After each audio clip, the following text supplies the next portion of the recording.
So how about some more news of oddly proportioned, non-transforming Transformer product that's done at a lower price point? Seems to be the theme these past 2 weeks from all the different licensors. And we got another one here, and this is one I actually enjoy and collect actively. IGNnews.com put this out just recently. We got some images here, some information, some pre-order dates and everything of the latest addition to the Transformers Minimates line by Diamond Select Toys. Now, for people who aren't familiar with what Minimates are, we've talked about it on the podcast briefly, but I think it's been a couple months since the last time we've covered the last announcement. But what Minimates are essentially, it's Lego with articulation. I guess that's probably the best way to put it.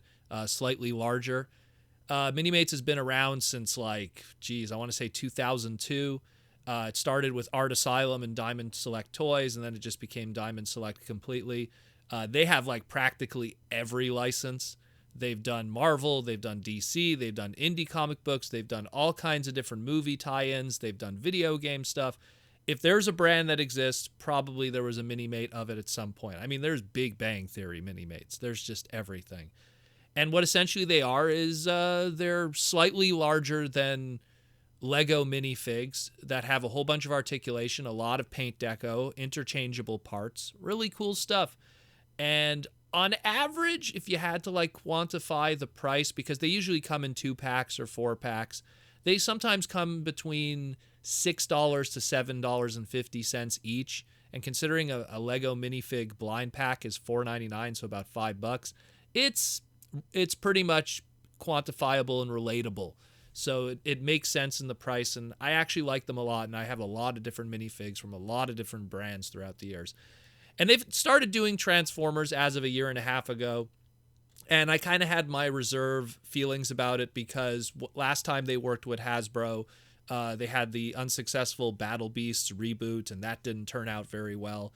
And then when they did the first wave of this stuff, I was kind of excited about it when I saw the stock images and stuff, but then when the product came out physically, it ended up giving me all these kind of questions and really wondering what's going on here. Essentially what I mean by that is when Wave 1 came out, they showed us all these images of Wave 1, which was Optimus Prime, Starscream, Bumblebee, and Shockwave, and they were all in this matte kind of color, the cartoon colors, looked really nice.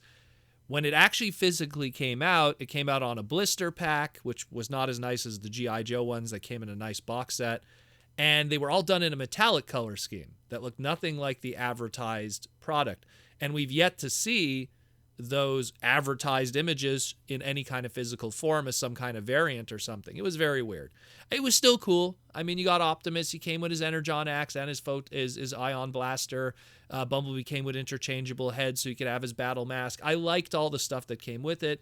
It's just the execution was kind of weird because what we were shown, which was a lot nicer, was very different than what was the actual physical product with the metallic stuff. Toy Fair New York came by, and then we were teased Wave 2, and Wave 2 was Grimlock, Soundwave, G1 Megatron, and Blaster. And I was like, okay, that looks really cool too.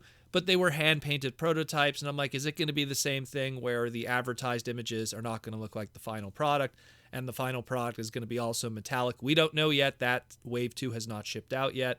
I kind of fear that it might be the same thing, and that's going to be a big red flag for me going into now what's going to be Wave 3, essentially.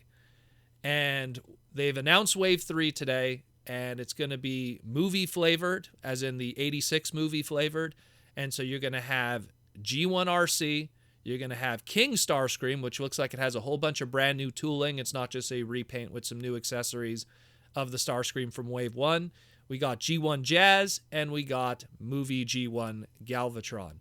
And again, they look really good, but these images, I get a feeling they're hand-painted prototypes. So not a reflection of what the final product's going to be. Even the RC, the way that her helmet sits on her, kind of covers her eyes almost. So I hope they kind of fix that up and fix it for the final product. But I love Minimates, but I've been very hesitant with what they've been putting out because what they advertise and what the final product is two very different things. And it kind of leads me worried to kind of pre-order stuff. I want to get those matte colored stuff that I saw for Wave 1 physically, but it doesn't exist. And the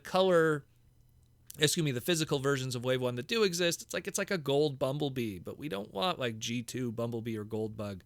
It's a metallic sound wave, shockwave, and a metallic Optimus and Starscream. It just doesn't look as nice on something that's supposed to really represent the animation model, which is supposed to have a more vibrant kind of flat color to it. The only thing I can say, though, is at least up to this point, they've covered 6 of the Legendary 7, so at least they're doing smart marketing. The only one that they're missing is Devastator.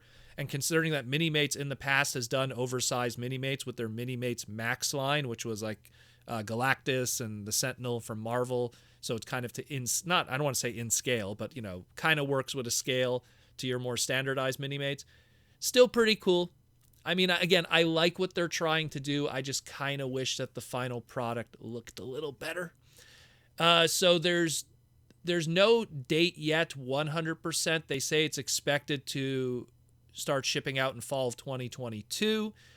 Pre-orders start tomorrow, and the pre-order is like the previous 4-packs. These are 4-packs again. It's going to be $22.99. So again, like I said before, about $7.50 a Minimate, which is par for the course for the budget that's put into these compared to, let's say, Lego, even though it could be considered apples and oranges.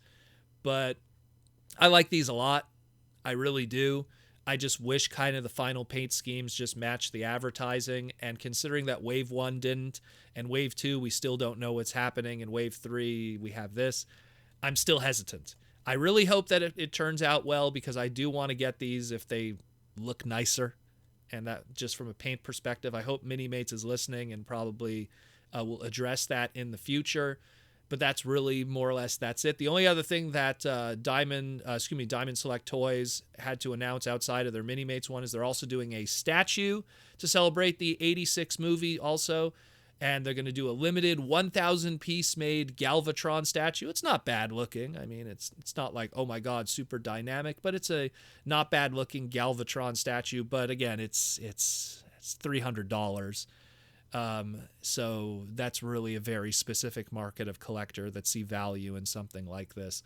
And statues, unfortunately, and I know a lot of Bowen statue collectors and stuff like that, they don't hold value, unfortunately. So it's and not to mention the fragility of it, and there's a lot of things going on with statue collectors that I don't want to get too much into, but it is what it is. Again, 1,000 pieces of the Galvatron statue, $300. It's 16 inches tall.